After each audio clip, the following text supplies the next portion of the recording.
Um, yeah, hi. It's box office time. Thank you for the many subscribers I got from my last box office video. If you're new to the channel and you don't know what Broadway, I know I say it weird. Get over it. If you don't know what box office is, it's basically just, how much a show does every single week. And I go over it and give my opinions. And Juliet had 95% of seats filled, 858K last week, 1,054,276. I don't know if Charlie D'Amelio has had a huge impact on box office, but this is definitely a step in the right direction for Anne Juliet, especially after having a very mediocre fall take. Again, I think that this is starting to, put stunt casting in, and when stunt casting happens, that typically means is starting to lose steam and starting to lose momentum, and so they need to bring in the stunt casting to increase box office. So again, Anne Juliet is not in a state of it's going to close anytime soon, but it's definitely at that phase in a lot of shows' lives where things are starting to wind down. The Louis Armstrong musical, had 92% of seats filled for 8 performances and 516K to this week's 612K. A step in the right direction for sure, but I do think this is still quite low considering what their weekly operating costs are, which is it's estimated it's in the 6s and the 7s, so it's just almost about made it. But I heard that the reviews for this was not good, so I predict that this will not have a long time on Broadway, mainly just because I think that it doesn't seem like people are interested in it, and it seems like it's a show that kind of needed those amazing critics picks to get to that next point, and it doesn't seem like that happened. Back to the Future, which is closing, 92% of seats filled and 789K last week to this week's 910K. Cabaret continues to do decent with 89% of seats filled and 901K last week to this week's 1,064,231. I do think this will close in March, as opposed to extending. Death Becomes Her is doing fantastic. 6 performances, so it had 1 less performance than last week, which is why it didn't make $1 million, making 939K compared to last week's 1,073,018 and 98% of seats filled. I saw Death Becomes Her. My review of that is coming very soon. But these are the kind of numbers that a new musical needs to do. Yes, it is based off of a beloved film and it has some big stars in it, but regardless of that, everyone's like, oh, well, if a show's doing a 6 or a 7 or a 5, it's doing good. I'm like, no, this is what doing good is. This is what most musicals should be striving towards. Obviously, Death Becomes Her kind of needs to do these numbers because it has an insane budget, like $30 million. So it kind of needs to make this big money. But again, I think that, you look at shows like maybe Happy Ending, and it's like, oh, wow, there's a clear difference. Elf, Limited Engagement, had 2 performances, 94% of seats filled, 276K, lower average ticket price. Hadestown had a better week, from 634K to 779K, and 99% of seats filled.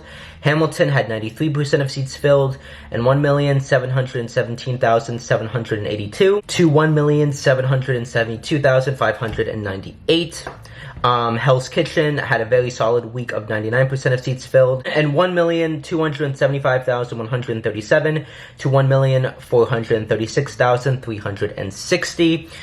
Maybe Happy Ending continues to not do good with 84% of seats filled, 294K last week, 297K this week with an average ticket of around $40. Now again, maybe Happy Ending, I don't think, even if it gets amazing reviews, which I haven't looked at it yet, I think it's going to get pretty solid, critic reactions. What's concerning is that they're having a lower ticket price so they can get more people into seats.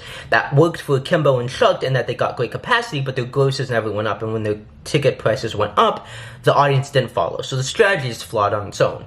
But in another instance, with maybe Happy Ending in particular, the capacity isn't going up.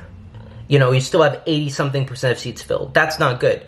And so when the ticket prices get higher, which is going to be starting this week.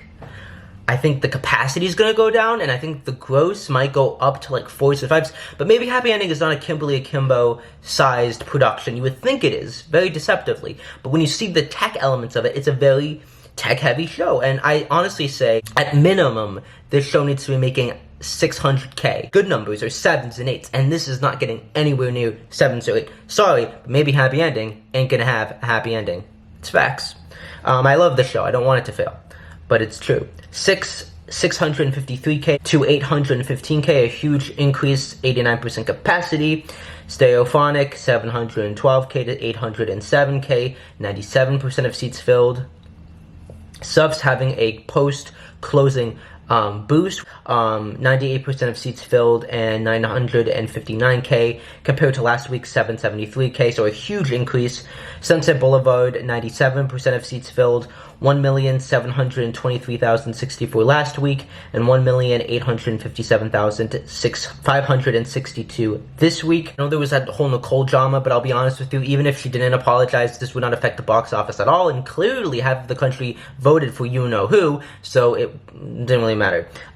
Swept Away is doing pretty mediocre numbers, 7 performances, average ticket of $80, 83% of seats filled, 357K last week, 434K this week. Audience response has not been great, so I predict this will be gone before the spring, as I just think that the marketing's been non-existent, and it just seems like a show that no one's interested in.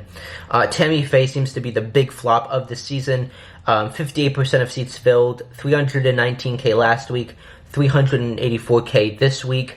And with a weekly operating cost of estimated of 7s and 8s, this show is failing hard. I think it's going to get panned by critics, and I predict it will close in January or February. I mean, just objectively, box office wise, it's terrible. The Great Gatsby continues to do fantastic, 90% of seats filled, and 961K to 1,200,392, one of its best weeks since the summer. Gatsby's going to be here for a long time. The Notebook is continuing to end very poorly, 88% of seats filled, and 516K to 674K. The Outsiders, 102% capacity, 1,331,594 to 1,408,500. And then finally, Water for Elephants, ending on a bit of a better note with 79% of seats filled and 587K to 801K, a very huge increase. So hopefully The Notebook and Water for Elephants can end on a good note. That is the box office for this week. Not a lot of huge surprises or changes. Let me know your thoughts in the comments. Like, sub, comment, and I'll see you in the next video. Peace.